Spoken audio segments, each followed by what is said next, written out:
Hey, we are Wildness community. Chris Gilmore here, the mentor for the Natural Born Tracker e-course on We Are Wildness University.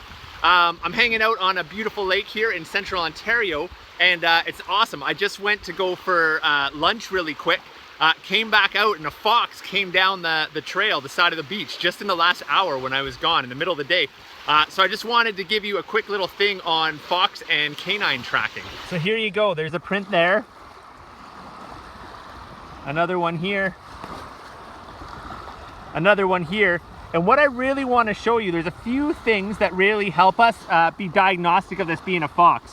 I'm just putting my hand in there for a second, give you a little bit of reference for the size of the fox, or sorry, the size of the track. But one thing right off the bat, so in this ecosystem, we're probably looking at a domestic dog, a wolf, or a fox. Those are our canine possibilities, maybe a coyote, but they're not generally found around here.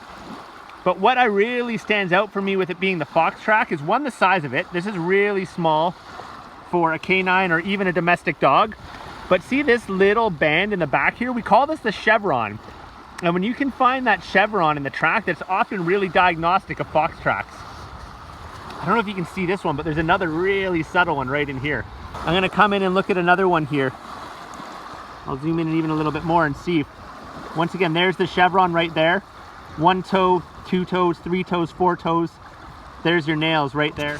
Another thing that's often indicative of just a canine is the gait that it travels in. So you get this diagonal print. So if that's a track right here, the next one's gonna be here, next one's gonna be over here, next one's gonna be over there. So if I zoom out, we call it a diagonal walk pattern. So that's a really common, or in a canine, it's actually more of a trot. So we call it a diagonal trot pattern. So that's the foot pattern. So that's indicative of canine.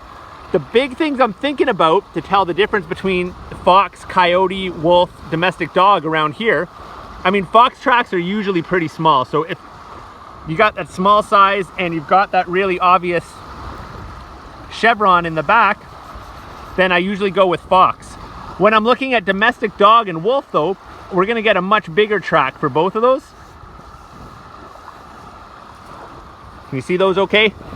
Now with a coyote track, you usually get these first 2 digits really close together. These two kind of fall in behind it. And then your heel pads in here. With wolf, they're often spread out a little bit more. So one print here, that one's sticking out over here, this one's over here, this one's over here. So see how much more spaced out the toes are on the wolf versus the really tight, compact coyote one? And then the other one I get with the nails on the coyotes, they're usually in real close right there. On the wolf, they're usually spread way out to the side right here. Now domestic dog can look quite similar to wolf. The big thing we look at domestic dog is the gait. So the wolf, once again, like the fox, will have this really solid diagonal trot, usually, that they're moving through the landscape. Dogs tend to jump all over the place and break their gait constantly. So it'll be going like this for a second, and then it'll start to jump. So you might get a print that looks something like that, and then a space, and then another one like that. And then they go back to this again in their diagonal walk. And then maybe they go into a lope, and there's a space. So there's just a couple quick little pointers for you on IDing different types of canines. And I was excited to be able to show you that chevron on the red fox track there. Have a great day, everybody. And if you're interested in learning more about tracking, check out We Are Wildness University, the Natural Born Trackers e-course. I'd love to have you in the program. It's a ton of fun. Okay, take care. Have a great day, everyone.